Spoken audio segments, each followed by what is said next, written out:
Good YouTube, Quinn Wade coming to y'all with that quick and instant basketball analysis on December 11th, a beautiful Thursday night in Wisconsin where we played my favorite team, the Boston Celtics, and the Bucks actually beat them. They was trailing a lot of this game, but they got hot in that third quarter and they defense stepped up a little bit and things went their way. And then they got even hotter in the fourth quarter and was able to beat the Celtics, who was on a win streak, 116 to 101. The Bucks are 11 and 15 and 8 and 7 at home. No Giannis in this game for people that don't know. And the Celtics are 15 and 10 and 7 and 6 on the road. Boston won the first quarter 35 to 29. They won the second quarter 32 to 31. But like I said, the Bucks won the most important ones. The third quarter was won by the Bucks 27 to 13 and 29 to 21. They won the fourth quarter that way. And let's go ahead and talk about the Celtics first because they was doing a lot of things right, then a lot of things went wrong before the end of this game. Kada, 25 minutes, 9 points. He was 3 of 6 from the field. Finishing around the rim is what he does. He was able to accomplish that. But he did also go 3 of 6 from the free throw line. He kept getting rebounds. 5 of them was offensive. He was battling. He was putting a lot of effort. He was trying hard to grab as many as he could. Some of them went out of bounds. Some he couldn't pull down. But by him being the only 7-footer for the Celtics out there, he did what he could. One turnover. He also had 2 personal fouls and was a minus 13 and plus minus. Derek White, 29 minutes, 11 points. He went 3 of 12 from the field and 2 of 9 from 3. He kept hoisting them. He kept taking them. The team still believed in him. The team kept giving him the ball. He just had a rough night shooting the basketball besides going 3 of 3 from the free throw line. He also had 2 rebounds, 3 assists, 4 turnovers, an offensive rebound and a personal foul, and a +7 and plus minus. Jaylen Brown, 29 minutes, 30 points. He had game high for the Celtics. Obviously, he should. But he took 17 shots. That was the most for the Celtics. But it ain't that many because he usually take more than that. But he went 10 to 17 from the field. That was efficient. At the mid-range going. He didn't take a lot of threes in this one. He went 2 of 4 from 3. That's still good, though. And he did get to the basket from time to time, too.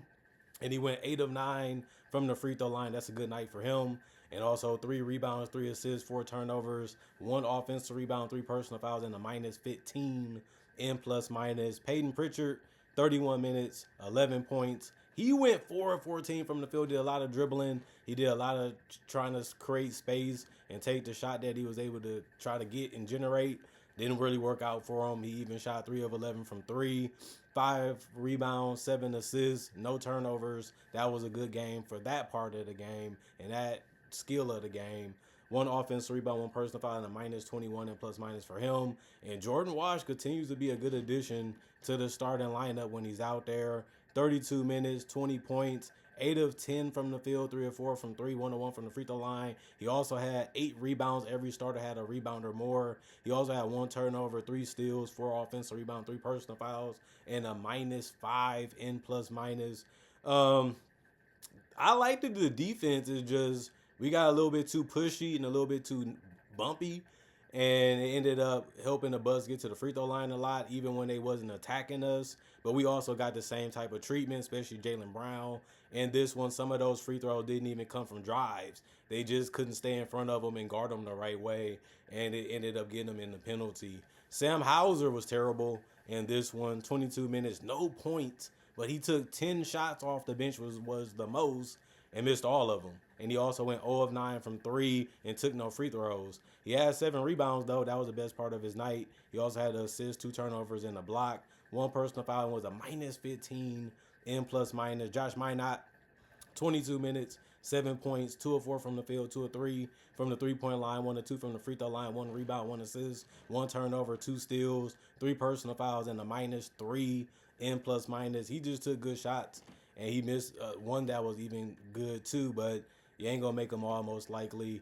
Anthony Simons, 26 minutes. He had 7 points also. He went 2 of 9 from the field and 1 of 6 from 3 and 2 of 2 from the free throw line. 2 assists for him. No turnovers, which was great. 1 steal, 1 personal foul, and a minus 5 and plus minus. And Baylor, 8 minutes, 0 of 1 from 3 and a minus 5 and plus minus. Didn't really have too much of a problem with him.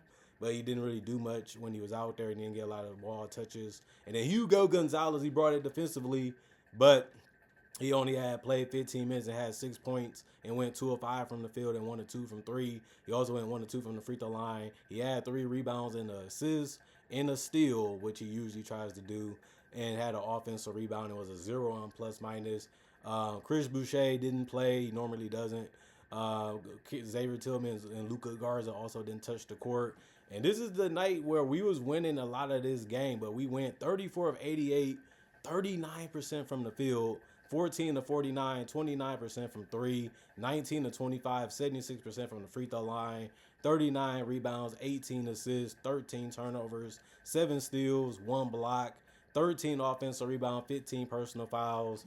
And then you look at the Milwaukee Bucks. Kyle Kuzma was carrying this team throughout the whole game. And then there was Bobby Portis who showed up.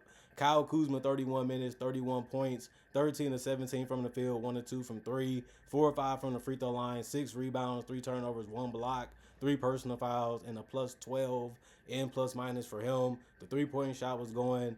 The layups and all of the crazy shots was going. He really had a good flow to how he wanted to attack, and he wasn't being rushed or sped up. He was driving too, and that was working out for him. Also, Miles Turner didn't do much in this one. 28 minutes, 4 points, 1 to 6 from the field, 0 of 4 from 3, 2 of 4 from the free throw line, 3 rebounds, 1 turnover, 2 blocks, 1 offensive rebound, 3 personal fouls, and a plus 15 and plus minus. He didn't really give him much. He was open a lot of times and didn't really make any shots. Plus, he didn't really try to even take them sometimes. Gary Trent did a good job of spacing the floor and still attacking when he could. 28 minutes, 13 points, 5 of 9 from the field, 3 of 6 from 3, 2 rebounds, 1 assist, 1 offensive rebound, a plus 12 and plus minus for him. Kevin Porter Jr., 32 minutes, 18 points, 6 of 10 from the field, 1 of 3 from the 3-point line, 5 of 5 from the free throw line. He finished with a triple-double, 10 rebounds, 13 assists, 3 turnovers, 1 steal, 2 offensive rebounds, 4 personal fouls, and a minus 6 and plus minus. He was using his handles to navigate how to get his teammates involved and how to get his own shot, which was working off the dribble. And then he also was in the right spots at the right time to get the rebounds, and they needed that to stay in the game. And then Ryan Rollins, 26 minutes, 10 points, 4 of 10 from the field, 2 of 4 from 3, 2 rebounds, 7 assists, 3 turnovers, 2 steals, and he ended up having 5 personal fouls and was a plus 10 in plus minus. A good game. You probably would have wanted a little bit more, but it wasn't really needed because Bobby Portis came off the bench and gave you 26 minutes. He went for 27 points. He went 11 to 13 from the field, spot up threes, hook shots, getting to the basket, mid-range pull-ups, 5 of 6 from 3, 10 boards, a double-double, 1 steal, 1 offensive rebound, 1 personal foul, and a plus 12 and plus minus. Thanasis Antetokounmpo, 2 minutes, 0 of 1 from the field, minus 3 and plus minus. Pete Nance, 2 minutes, 2 points, 1 of 2 from the field, 0 of 1 from 3, 1 rebound, and a minus 3 and plus minus. Jericho Sims, 10 minutes, 2 points, 1 of 2 from the field, 1 board, 2 turnovers, 1 personal foul, and a minus 3 and plus minus.